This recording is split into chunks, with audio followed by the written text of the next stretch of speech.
लोग कहते हैं कि जब कुछ बुरा होने वाला होता है तो हमारे शरीर को दिमाग से पहले पता चल जाता है। एक अजीब सी घबराहट, एक ठंडक मैंने ये तब महसूस किया था जब मैं सिर्फ 12 साल का था। वजह थी एक चीज जो उस रात मेरे दरवाजे पर आई थी। बचपन में मेरा सबसे खास दोस्त था अर्जुन। मैं उसे एजे बुलाता था। हम हमेशा साथ में रहते थे, लेकिन उसके घर में हमेशा कुछ अजीब सा माहौल रहता था। उसकी मम्मी को बाइपोलर डिसऑर्डर था। कुछ दिन तो वो बिल्कुल नॉर्मल रहती थीं, हंसती थीं, खाना बनाती थीं, लेकिन फिर वो दूसरे दिन आते थे। उन दिनों में वो बदल जाती थी, बिल्कुल ठंडी, खामोश और कभी-कभी बिना वजह क्रूरली बिहेव करती थी। जब भी हालात खराब होते हैं, एजे आधी रात को मेरी खिड़की पर खटखटाता और मेरे घर रुकने आ जाता था। बचपन ऐसे ही बीत रहा था, जब तक कि वो हफ्ता नहीं आया जब मुझे महसूस हुआ कि कुछ बहुत गलत है। मेरे पेरेंट्स शहर से बाहर गए हुए थे। एजे मेरे साथ ही था क्योंकि उसकी मम्मी की तबीयत फिर से खराब थी। इस बार उनका एपिसोड लंबा चल रहा था। रात का वक्त था। हम दोनों मेरे कमरे में अंधेरे में टीवी देख रहे थे। घर बिल्कुल शांत था, जरूरत से ज्यादा शांत। तभी डोरबेल बजी, टिंग टोंग। हम दोनों रुक गए, एक दूसरे की तरफ देखा। घंटी फिर बजी और फिर लगातार बजने लगी। वो कोई नॉर्मल तरीका नहीं था, वो गुस्सैल था, जैसे कोई दरवाजा तोड़कर अंदर आना चाहता हो। मेरा कलेजा मुंह को आ गया। मैं दबे पांव हॉलवे से दरवाजे की तरफ गया और पीप होल से बाहर देखा। वो एजे की मम्मी थी। उन्होंने एक गंदा सा बाथरोब पहना हुआ था, बाल पूरी तरह बिखरे हुए जैसे किसी ने उन्हें नोच दिया हो। उनके कपड़ों पर मिट्टी और दाग लगे थे। दरवाजे के अंदर होने के बावजूद मुझे ऐसी बदबू आ रही थी जैसी गीली मिट्टी और सड़े हुए पत्ते। तभी मुझे मेरे पीछे एजे की सांसें सुनाई दी। वो डर से कांप रहा था। मैंने दरवाजे की उस पार से पूछा, आंटी क्या चाहिए?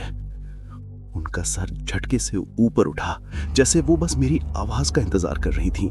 मुझे अर्जुन चाहिए, अर्जुन अभी बाहर आओ। एजे दरवाजे की तरफ बढ़ने लगा, लेकिन मैंने उसे रोक दिया। क्यों रोका? मुझे खुद नहीं पता था। मैं बच्चा था, मुझे बीमारी की समझ नहीं थी, लेकिन उन्हें देखकर कुछ गलत लग रहा था।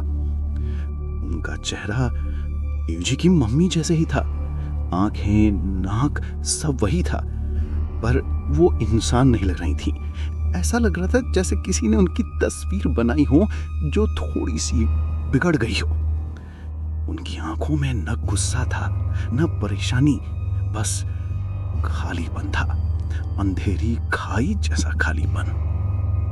मैंने अपने होंठ पर उंगली रखी और एजे को चुप रहने का इशारा किया, और मैंने झूठ बोला, वो यहां नहीं है।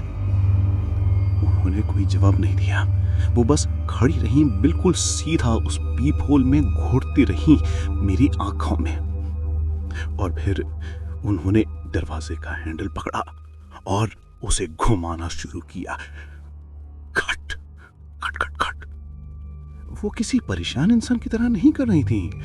ऐसा लग रहा था वो ताला तोड़कर अंदर आना चाहती हो। मेरा दिल इतनी जोर से धड़क रहा था कि लगा अभी फट जाएगा। मैंने फिर चिल्लाया कि वो यहाँ नहीं है। कोई जवाब नहीं, बस हैंडल हिलता रहा, जोर से और जोर से। वो कुछ सेकंड्स सालों जैसे लगे, और फिर अचानक सब रुक गया। पीप होल से मैंने देखा वो धीरे से पीछे हटी, मुड़ी और अंधेरी में चली गई। न कोई गुस्सा, न कोई जल्दी, बिल्कुल शांत।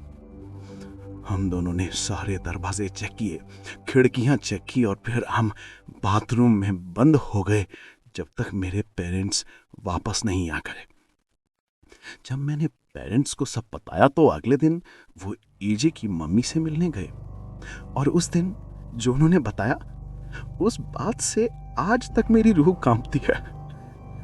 वो बिल्कुल कंफ्यूज थी। उन्होंने कहा कि उन्हें पता था कि एजे मेरे घर पर है, लेकिन उन्होंने कसम खाई कि वो उस रात घर से बाहर निकली ही नहीं थी। उन्होंने कहा वो पूरा वीकेंड अपने बिस्तर पर थी। मेरे पेरेंट्स ने सोचा वो झूठ बोल रही हैं, लेकिन उन्होंने अपनी बात नहीं बदली। उसके बाद कभी ऐसा कुछ नहीं हुआ, ना कोई घंटी बजी, ना कोई अजीब मुलाकात। लेकिन मैं आज 20 साल बाद भी, मेरा यकीन मानो, उस रात जो चीज मेरे दरवाजे पर खड़ी थी वो एजे की मां नहीं थी, क्योंकि मैं उन्हें जानता था। और वो चीज जो भी थी वो बस उनकी तरह दिख रही थी। तो दोस्तों, मेरा एक सवाल है आपसे, क्या आपके साथ कभी ऐसा हुआ है? क्या आपने कभी महसूस किया है कि जो इंसान आपके सामने खड़ा है वो दिख तो अपना रहा है पर वो अपना नहीं है? अगर आपके पास भी ऐसी डरावनी कहानी या एक्सपीरियंस है तो कमेंट्स में ज़रूर बताएं, मैं पढ़ रहा हूँ। और ऐसी ही खौफनाक कहानियों के लिए फॉलो करना ना भूलें।